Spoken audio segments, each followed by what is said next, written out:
Good evening, fellow Biafrans all over the world. Good evening, ladies and gentlemen of the press. Good evening, lovers and friends of Biafra all over the world watching this evening State of the Union press briefing on the development that we have, and we needed to pass this information officially to the Biafra people.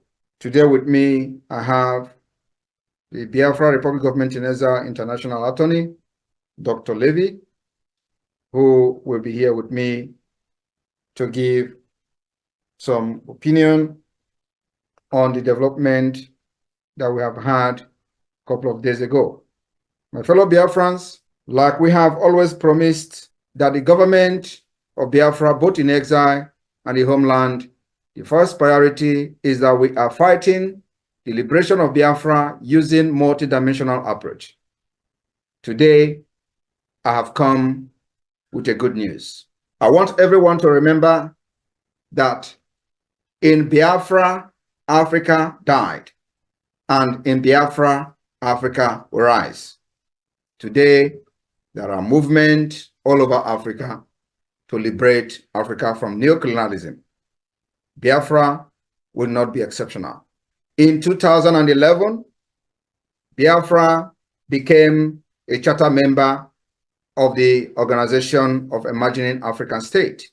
And in December 2015, the Organization of the Emerging African States called on the Nigeria government to hold a referendum on Biafra self-determination within 90 days, including the option of the total independence as the Republic of Biafra, a transitional phase of not more than 180 days.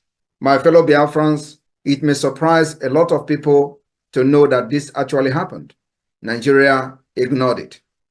In 2016, the Organization for Emerging African States repeated the call for referendum as the sponsor of the All Biafran Conference of Accra, which took place in 2016. My fellow Biafrans, in October of 2020, the Organization of Emerging African States repeated its demand for referendum on Biafra self-determination to the government of Nigeria. All these calls were ruthlessly ignored by the Nigeria state. The Organization for Emerging African States, after deliberation, has endorsed the Biafra Republic government in exile self-referendum on Biafra for many, many reasons. And one of those reasons, or some of those reasons, are as follows. Nigeria refused to administer or permit a third party to conduct Biafra referendum. The organization also noted that the African Charter of Human and People's Rights guarantees the right to self-determination of everyone, including Biafra people.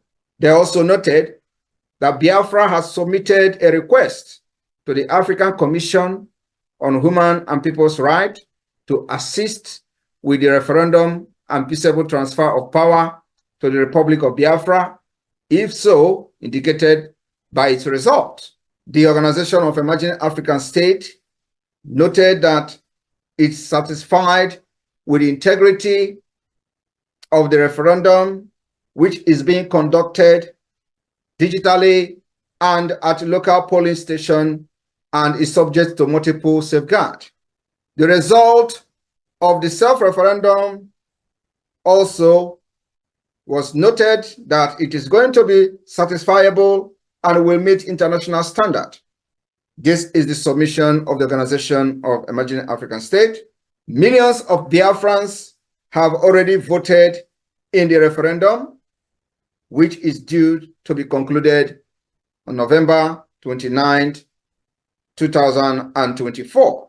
The Organization of Emerging African States congratulates Biafra people and congratulates the Biafra Republic government in exile for its sagacity and initiative in undertaking the referendum on the future of Biafra. And on this note, they also declared the result of the Biafra self-referendum shall be considered binding under international law as a definitive statement of the intention and aspiration of the Biafra people. My fellow Biafra, as the Prime Minister of the Biafra Republic of Exile and the de facto government of Biafra in the homeland, it is very imperative that each and every progress we make, we will come to brief you. It is also very, very important that we keep all Biafran people, home and abroad, putting whatever we do on check and balance. And that's why it is very important that we brief you today the milestone the Biafra Republic Government in Exile has made, making sure that our self-referendum, we are going to force it on those who have impoverished Biafra for decades. We are going to force it on those who have subjugated us to slavery, killing our people, our women and children, taking our land by force, and changing the demography of our region. My fellow Biafrans, I want to urge you to continue to show fearless resilience in the ongoing Biafra self-referendum. Continue to cast your vote, both locally at the polling unit and also, of course, online.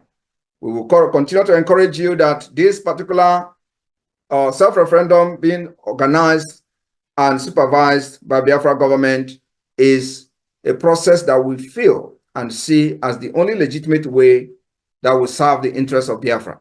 Everything we do is Biafra first. Biafra first before Nigeria. Biafra first before any other person.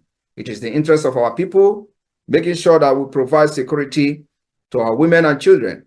That's why we have taken this particular bold step, which we are now beginning to see result as being recognized and endorsed by organizations. The journey of 1,000 miles, they say, start with a step. I rest my case. I will now invite our international consultancy and our international attorney, Dr. Levy, to come on board and have a comment. Thank you very much. You're welcome. Thank you, Mr. Prime Minister. I want to point out a couple things. First of all, Biafra is, of course, a charter member of the Organization of Emerging African States and was, as usual, leading the way for liberation from neocolonialism in Africa by coming together with the two other charter members, Southern Cameroons and Cabinda, to form that organization, which has now grown much larger. Dr. Akwanga, the Secretary General, Ebenezer Akwanga, who could not be here today, he's up in northern Ghana. He sends his regards to you, Prime Minister. In consultations with him, it was a revelation to the Organization of Emerging African States that, again, Biafra shows the initiative to hold a self-referendum, because, of course, in the past, we always asked Nigeria to hold the referendum. And of course, that's a mistake. 3 times Nigeria has been asked, even more times by others. And now the technology and initiative exists. So we have the ability to hold a referendum that, in my opinion, and in the opinion of the Organization of Emerging African States, will meet all international law standards. Because, of course, we're using digital and local methods. The referendum can be verified and will be the will of the people. And Biafra, again, leads the way in Africa with this. So under international law, referendum is by and large, of course, is the preferred method to achieve independence, because then there's no question about what the people want. Once this referendum is finished and the results announced, they will be binding under international law.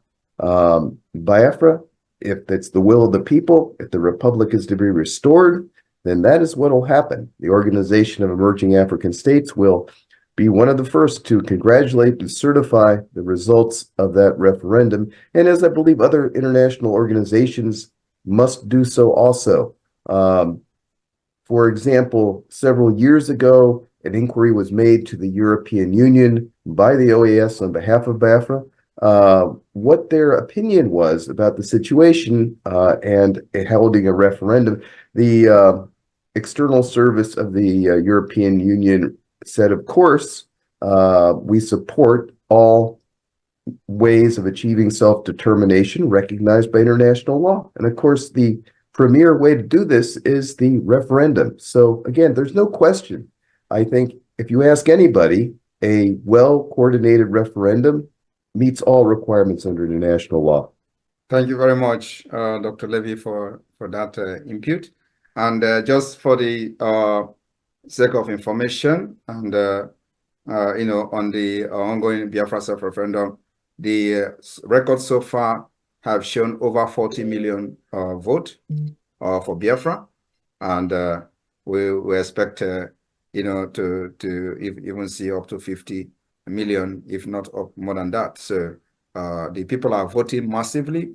And so the media team, do you have any of the self-referendum video, just for our international viewers, watching from different channel, to just take a look at what the Biafra self-referendum physical voting in the homeland look like. So we can have one of the videos, especially the one that you can, if you have the one from Aaron Dizogo, please, you can push that and let us have a clue of what is going on in Biafra land, because a lot of people don't actually understand the level of compliance in this Biafra self-referendum. So those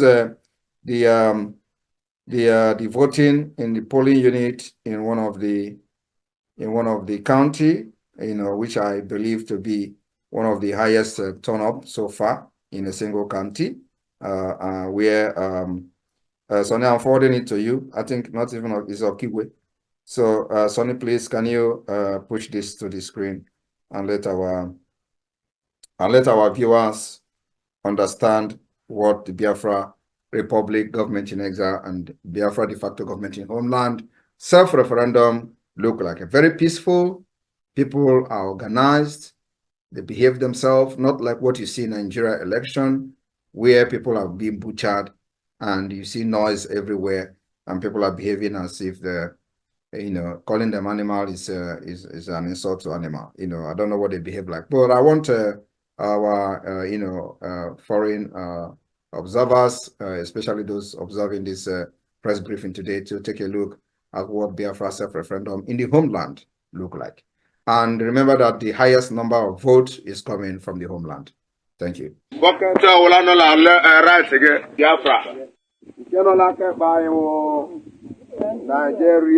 Nigeria or Nigeria.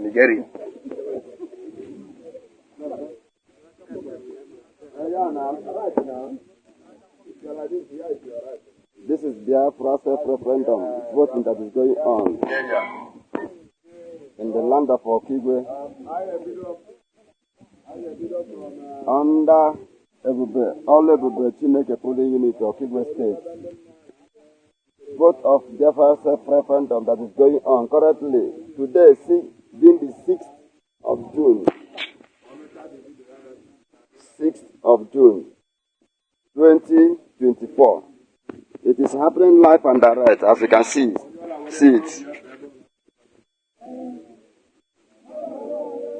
They are crying that they are tired of to be a part of Nigeria. This is the cry of the people of Biafrans all over the world.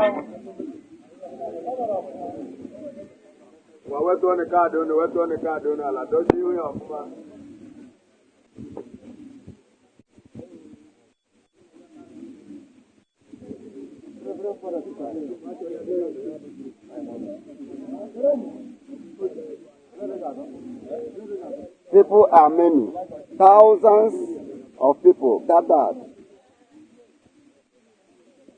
happening live and direct in Okigwe State. All over the Chineke polling unity, Amosu, Okigwe, happening live and direct.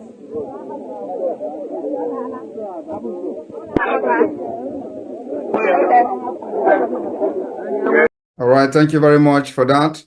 And so on this note, we inform Biafran people that the document or the resolution from the Organization of Emerging African States will be made public immediately after this press briefing. So I thank you all for being part of this success and development. Remember that this is just the beginning. We are looking forward to see endorsement from different organizations. Prior to our convention in Finland, it is very important that we get as many endorsements as possible on this Biafra self-referendum. This is the way we design our own government. This is what the definition of self-determination is all about. You decide and define how you are going to govern yourself. Design the government that works for you, your future. Make it possible for those who Nigeria have destroyed their future. We restore the hope back, and the process has begun. Those of our international collaborators that are helping us both in diplomacy and otherwise, we thank you so much for the time and the love you have shown so far. Those adversary, an adversary role, making sure that this step we're taking is something that is in accordance with international legal framework and international law. We thank you also, Biafran people who have supported this Biafra government in exile up to this point. We thank you very much. The cabinet, the Biafra Republic Government in Exile cabinet, and the cabinet in the Biafra de facto government in the homeland. We thank all of you for sticking to the mandate of the liberation of Biafra. On this note, I say may God bless you. May God bless Biafra. May God bless the Biafra Liberation and Defense Forces. Airborne! Thank you, Peter. And then also remember that if you have not registered for the Finland Convention, it is very, very important that you do it, because this is something that will never happen again. The declaration of Biafra, or the declaration of the restoration of independent state of Biafra, will be realistic, and it will happen in Finland. For those doubting our resolve, you are going to be disappointed. Our own objective and main priority of the government is to make sure we protect our women and children that have fallen victim to Nigeria terrorist state for many decades. And today, it is no longer business as usual. And I want every one of you to understand that they will kill us, we will kill them. At the end, Biafra will come. We are already at war. Whether it is still secret, whether it is asymmetric war, whether it is a jungle warfare, as they call it, the main point is that we are at war with Nigeria. But at the same time, we are always going to dictate how this war is going to be fought. The Biafra land will swallow everyone who comes to kill our people. And those of you who may wish to join the sponsorship should contact the Minister of Finance. And those of you who may wish to join the committee on the Biafra Lobbying Committee, please, you contact the COS, the Chief of Staff. It's very, very important. Also remember that in whatever we do, finance, resources is very, very important. The defense of Biafra land requires money. It requires weapons to make sure that those who come to kill us will be repelled. That's what we are doing so far. We have not decided to take the war to them. We will always repel. And it has yielded the result, but of course, we cannot continue to fight a defensive war. So we will step up the game as time goes on to make sure that nobody commit genocide against Biafra people again. So our resolve, and that is the only responsibility that the Biafra government is taking very seriously, security. Thank you. May God bless you. Thank you, Dr. Levy, for joining us. See you next time.